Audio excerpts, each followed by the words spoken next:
Let's go to the courtrooms to check out some of the top trending stories in the news. We begin at the Federal High Court in Abuja, which has ruled that the Senate is conferred with the authority to ensure the choice of only suitable and credible persons for appointment to office.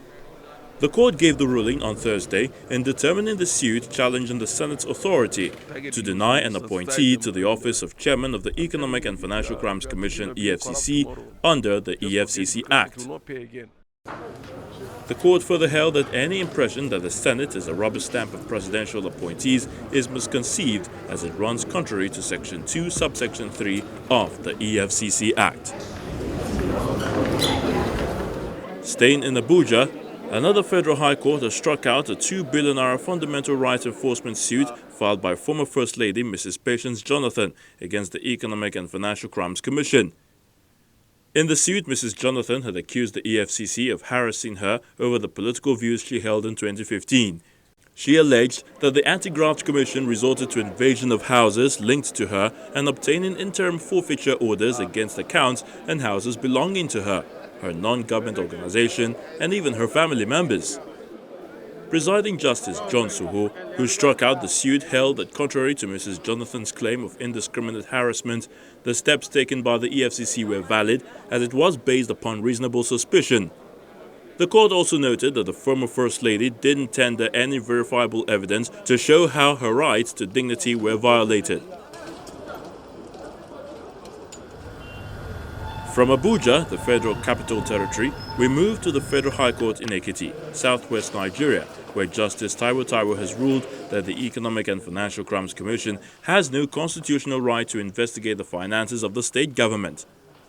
He handed down this verdict in a suit filed by the State Attorney General, seeking to determine whether the EFCC can invite or arrest state government officials over management of state funds.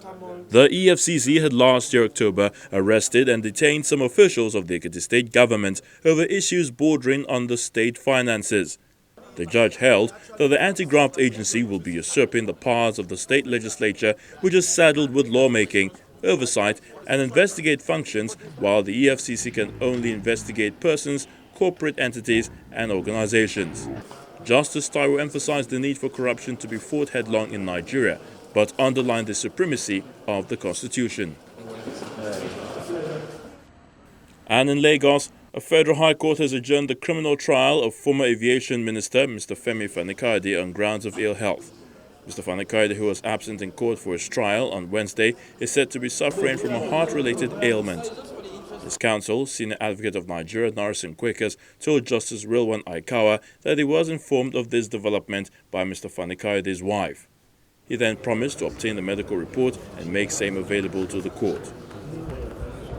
Mr. Quakers then sought for an adjournment, which was granted without any objections from the other parties in the matter. Mr. Fani-Kayode is standing trial alongside the former Finance Minister Nenadi Usman and two others, Danjuma Yusuf and Joint Trust Dimensions Nigeria Limited, on a 17-count charge of alleged fraud of 4.9 billion naira.